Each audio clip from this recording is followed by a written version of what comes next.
লীগ কিছু না করে এই সরকার এমনি পরে জনগণ মাঠে নেমে নেতাদের এমপিদের পেটানো শুরু করবে।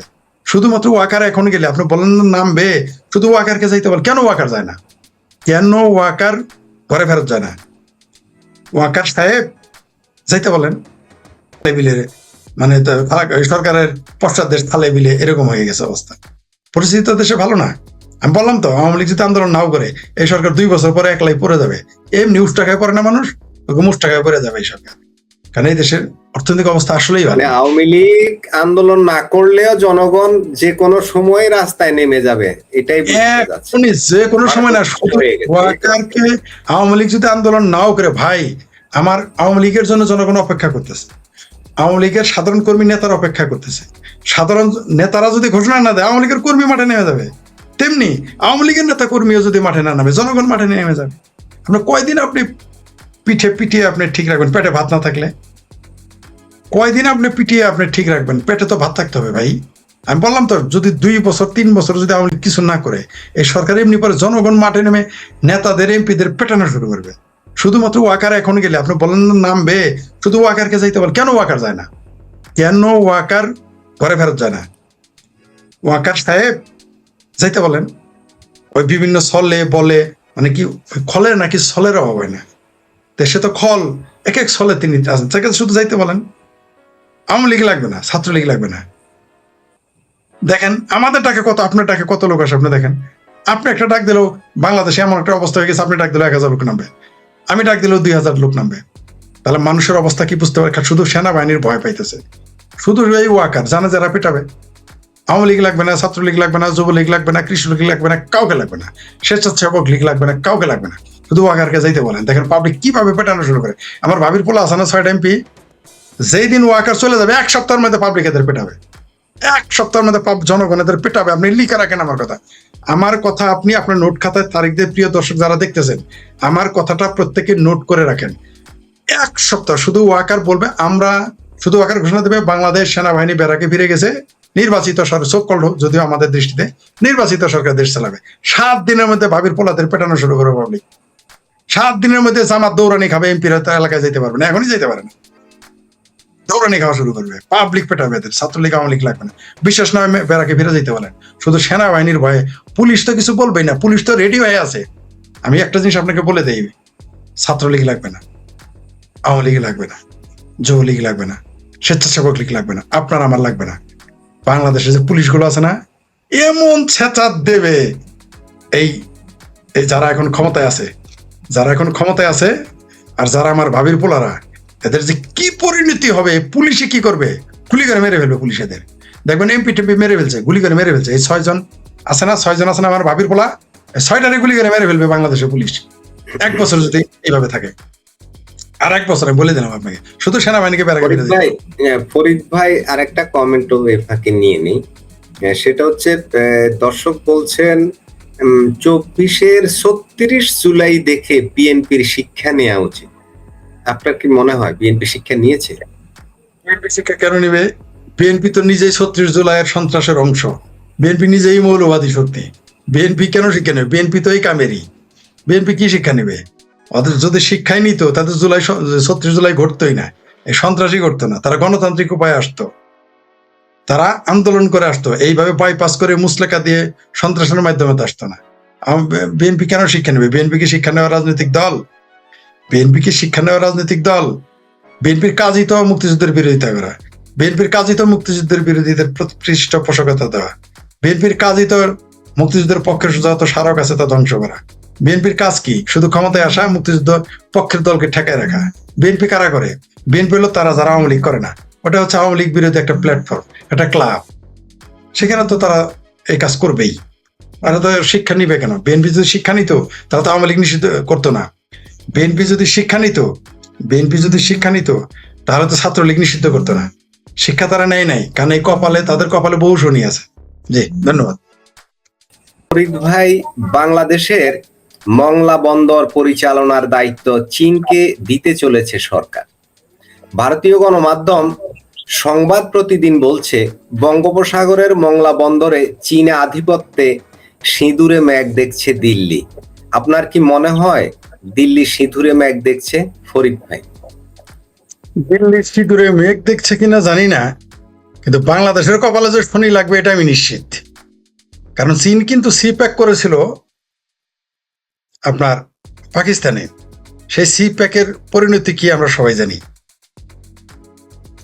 আপনি এখানে চীন যখন মংলা বন্দর, এখন এই মংলা বন্দর যদি ভারতকে দিয়ে দিত তাহলে কিন্তু আবার এতক্ষণ স্বাধীনতা খতরেমে হইতো, ইসলাম খতরেমে যাইতো, দেশ খতরেমে যাইতো, পতাকা খতরেমে যাইতো। দেখতেন বাইতুল মুকাররম গরম হয়ে যাইতো, প্রত্যেক মসজিদের মিম্বর গরম হয়ে যাইতো, নামাজ পড়া বাদ দিয়ে, আল্লাহর নাম বাদ দিয়ে, রোজা নামাজ বাদ দিয়া সেখানে এটার বিরুদ্ধে ফতোয়া দিত। তারপর পল্টন ময়দান গরম হয়ে যাইতো, বামপন্থীরা গরম করে, আনু মোহাম্মদের চেলারা নেমে যাইতো, শাহবাগে চিঙ্কু বামেরা নেমে যেত, শেষ দেশ শেষ। কিন্তু এখন চীনকে দিয়ে দিচ্ছে, কোনো সমস্যা নেই। দেখ আলহামদুলিল্লাহ চীনকে দিচ্ছে, আমিও খুশি। দেখ পুরো বাংলাদেশ চীন দিয়ে দেখ, মংলা চিটাগাং দিয়ে দেখ, আমেরিকাকে, ভারতকে রংপুর দিয়ে দেখ, দিতে থাকুক, এভাবে বিলাইতে থাক। বাংলাদেশ তখন গলিমাত্র মাল। কিন্তু সমস্যা হলো যে সামরানাই পীর কিন্তু বলেছিল যে ভারত ছাড়া যাকে ইচ্ছা তাকে দেন, কোনো সমস্যা নেই। On air, on camera, on TV তিনি এটা বলেছিলেন।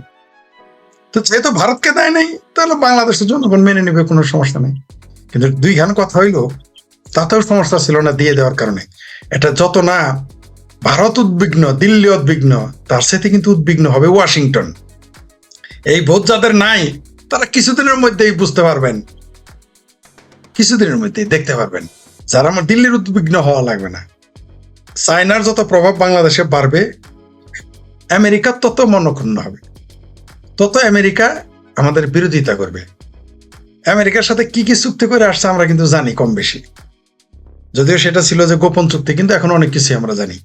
এটা ফলাফল ভালো বই আনবেন না। ভারত উদ্বিগ্ন ওইখানে হবে, পুরো বাংলাদেশ বললাম তো, বাংলাদেশ এখন হলো গরিবের বউ সবার ভাবি হয়ে গেছে। কেউ আসল ধরে টান দিবে, কেউ পেটিকোট নিয়ে টানাটানি করবে, কেউ ব্লাউজের কোনা ধরে টানাটানি করবে। বাংলাদেশটাকে তো এখন তাই করা হয়েছে। দেখেন এই টানাটানিতে আমরা কতদিন টিকে থাকতে পারি, আর এই মুসলেখার সরকারি বা কতদিন থাকে সেটাও দেখি, আমরা দেখি। কারণ বাংলাদেশে যখন আপনি, রাশিয়া হয়তো কিছু বলবে না, কারণ চায়নার সাথে রাশিয়ার একটা ভিতরে ভিতরে প্রীতি আছে। কিন্তু আমেরিকা তো বসে থাকবে না, ভারত তো বসে থাকবে না। চায়নাকে ঘাঁটি দিবেন, চায়না আপনারা তিস্তার পানি এনে দিবে বলে আপনি ঘাঁটি দিবেন, বসে থাকবে ভারত? ভারত বসে থাকবে না, ভারত একটু বসে থাকবে না। এবং দেখতে পারবেন দেশের মধ্যে কি ঘটে, আমেরিকাও বসে থাকবে না। তবে আমি এখন তাদের বলতে চাই, এই বন্দরটা যদি ভারতও চায়নাকে দিত, সরি বাংলাদেশও যদি এটা চায়নাকে দিত, তাও কিন্তু এতক্ষণ আওয়ামী লীগ সরকার দিত, তাও সমালোচনা করত। আচ্ছা এখন তারা কোথায়? যারা কিছুদিনের আগে এই ভারতের কোনো কয়লা বিদ্যুৎ কেন্দ্র দেখলে মিছিল করতো, তারা এখন কোথায়? ও চায়নাকে দিলে সমস্যা নেই, আমেরিকা দিলে তো সমস্যা নেই, আমরা জানি। কারণ বাংলাদেশের মৌলবীরা যতই সিকরা সিকরি করুক, বাংলাদেশের মানুষ যতই আমেরিকার বিরুদ্ধে মিছিল করুক, ফজর নামাজ পড়ে, আসর নামাজ পড়ে, জহর নামাজ পড়ে, আসর নামাজ পড়ে আমেরিকার বিরোধিতা করে, এশা নামাজ পড়ে দোয়া করে, আল্লাহ সকালবেলা উঠেছেন তুমি আমার আমেরিকার ভিসাটা দিও। এটা আমরা জানি এরা কিরকম আমেরিকার বিরুদ্ধে। আজকাল তো বামপন্থীদের পোলাপান আমেরিকাতে থাকে, তাদের দুইটাই কি করবো? আর কারে কি দুষবো? আমাদের রাশেদ ভাইয়ের প্রতিবেশী হলো আদম ব্যাপারে ইউনুস, আর হলো 3 ইঞ্চি ল্যাংটা সুলেমান। কারে ভালো মনে করবো বলেন? আমাদের বিপ্লবী রাশেদ ভাইয়ের প্রতিবেশী এই দুইজন। তো এই দেশে খুব মজার মজার ঘটনা চলতেছে দেখেন। তো আমার কেন যেন মনে হয় এই সিরাজগঞ্জের ভাষায় একটা কথা বলে, ওই অঞ্চলে নদীর ওই পারে, যমুনার ওই পারে, কয় গেলোবিলা। গেলোবিলা মানে যায় যায়, গেলোবিলা। ঠিক আছে, যে যেমন রাশেদ ভাই আইলো বিলা, যেমন রাশেদ ভাই কি ফরিদের বাড়িতে আসতেছে দাওয়াত খাইতে, মনে করেন আইসে গেছে, আসলো বিলা মানে আইসে গেছে। তো আমার কেন যেন মনে হইতেছে তারেক রহমান গেলো বিলা মানে যায় যা। বুঝতে পারছেন আমার কেন যেন মনে হইতেছে? কারণ তারেক রহমানের বডি ল্যাঙ্গুয়েজ দেখবেন। আমি কিন্তু প্রতিদিন আগে তারেক রহমানের বডি ল্যাঙ্গুয়েজ দেখি আর জামাত নেতার বডি ল্যাঙ্গুয়েজ দেখি। যেমন জামাতিরা আপনাকে কিন্তু ওদের চেহারা দেখে আপনি বুঝবেন ও কি বলে। ও কনফিডেন্টলি চেহারার মধ্যে কোনো রকম মানে প্রফেশনাল কিলারদের মতো সে যা বলবে মিথ্যা কথা আপনি ধরতে পারবেন না। কনফিডেন্টলি সে মিথ্যা কথা বলে যাবে। চেহারাটা দেখবেন, প্রফেশনাল কিলার এরা, মানে জেনে বুঝে সব বলে, মিথ্যাটাও সে জেনে বুঝে বলে।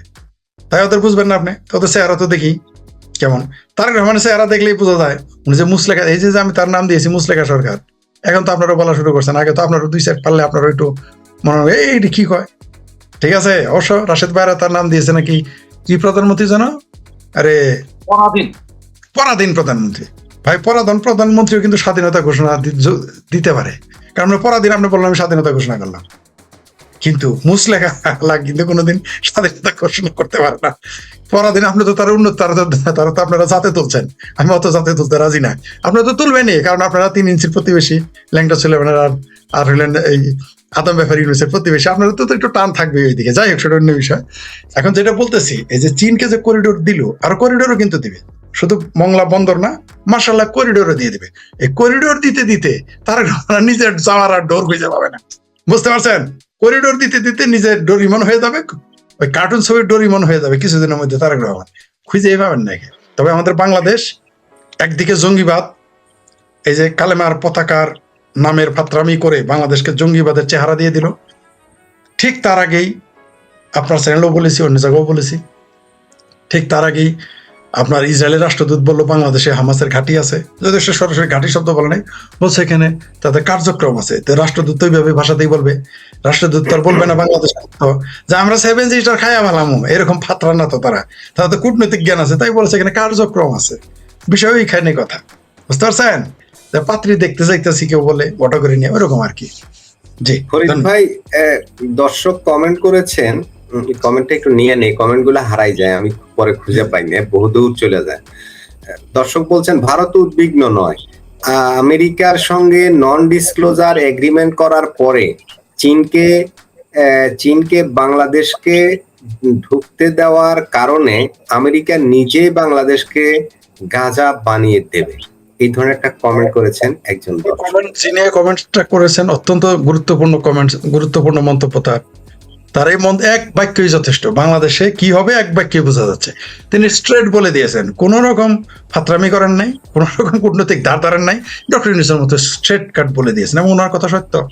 কারণ এই যে আরেকজনও লিখছে, উনি আবার লিখছে ভারত মজা নিচ্ছে, আসলে ভারতের জন্য ভালো হয়েছে। তো ভারত এই জন্য দেখবেন অপেক্ষা করে, ভারত চুপচাপ বসে থাকে, সে তার হাতে টাইম নিয়ে তার কোর্টে চুপ করে বসে থাকে। ওই যে অনেকটা আয়ের মাছ মারতে আমি দেখেছি, নদীর মধ্যে দেখতাম কি একটা লোক বসে থাকে, কোমর পানিতে গিয়ে চুপ করে, ছোটবেলা বুঝতাম এই লোকটা নদীর মধ্যে বসে থাকে কেন, পরে শুনে ওই লোকটা আয়ের মাছ মারার জন্য বসে আছে। সে কিন্তু সন্ধ্যার পরে বসে সারা ভোর পরে একেবারে ফজর নামাজ পর্যন্ত সে বসে থাকে পানির মধ্যে চুপ করে, একটা বড় আয়ের মাছ ধরার জন্য। ভারত এরকম চুপ করে বসে থাকে, ভারত অপেক্ষায় থাকে।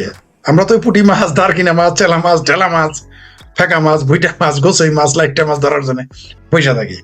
কিন্তু যে পাঙ্গাস মাছ, যে বড় মাছ ধরে, সে কিন্তু আরি মাছ ধরে, সে কিন্তু নদীর মাছ পানির মধ্যে কোমর পানি থেকে চুপ করে বসে থাকে, তারা কেউ বুঝেই না যে সে এত বড় মাছ ধরতেছে। তো ভারত এরকম চুপ করে বসে আছে। এই যে দেখেন খেলা জমে গেল, এখানে বন্দর দিয়ে দিল, আবার করিডোর দিয়ে দেবে, আমেরিকা বসে থাকবে না। তার মানে আমার কেন যেন মনে হচ্ছে যে সৌরানি দুয়ারনের মতো দেখাইছে ওই দিক মংলা, কিন্তু কোন দিক যে যাবে আমরা বুঝতে পারতেছি না। মংলা মানে মংলাতে থাকবে না, এটা আসলে কোন দিকে যে যাবে, চিটাং বন্দর থাকে কিনা, রংপুর থাকে কিনা, কুমিল্লা থাকে কিনা, আমি তো উদ্বিগ্ন ভাই।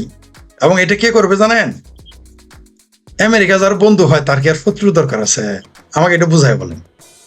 আজ পর্যন্ত আমেরিকা যার বন্ধু হয়েছে, বরং আমেরিকার সাথে শত্রুতা করে কেউ টিকে থাকতে পারছে, যেমন কিউবা টিকে আছে। ইরানও মরতে মরতে নিচে পড়ে চিমটি মারে, আর কিন্তু আমেরিকার একটা চিমটি মারে কয় আমি জিতছি, ঠিক আছে, ওইভাবে ঠিক আছে, যাক তবু ঠিক আছে। কিন্তু আপনি দেখান তো আমেরিকার বন্ধু রাষ্ট্রদের পরিণতি গুলো দেখান তো আপনি। পাকিস্তান ভিখারিস্তান, আফগানিস্তান ফকফকা, ওখানে তো বাচ্চা কাচ্চা বেঁচে খাইতে হয়, নিজের সন্তান বেঁচে খাইতে হয়। বাংলাদেশ যায়, বাংলাদেশ অলরেডি জাকাতিস্তানে পরিণত হবে, একটু উন্নত থাকবে, জাকাতিস্তান হয়ে থাকে, ভিখারিস্তান হবে না। বাংলাদেশের মানুষের মিনিমাম লজ্জা আছে, এটা এরা করবে না। পাকিস্তানের মতো এত বেহায়া বাংলাদেশ হবে না, এটা আমি মোটামুটি নিশ্চিত থাকতে পারি। এরা ভিখারিস্তানে পরিণত দিবে না, কিন্তু জাকাতিস্তান হবে, জাকাত খাবে, একটু উন্নত আর কি, একটু আপগ্রেড থাকবে পাকিস্তানের সাথে। তো দর্শক যেটা বলেছে, বাংলাদেশের কপালে খুব শনি আছে, এটা গাজা না, তার সাথে ভয়ঙ্কর পরিণতি হবে। গাজাতে মানুষের সংখ্যা কত? গাজাতে মানুষের সংখ্যা হলো 18 থেকে 20 লাখ। সেই মানুষগুলো তাদের খাদ্য দ্রব্য, বাসস্থান, অন্ন, বস্ত্র এগুলো দেওয়ার সম্ভব, যে কোনো একটা দেশে এদের পালতে পারে। কিন্তু 18 কোটি মানুষকে কে খাবার দিবে ভারত ছাড়া? আমি তো ভারত ছাড়া কাউকে দেখতেছি না যে বাংলাদেশকে 100 টাকা গম দিবে।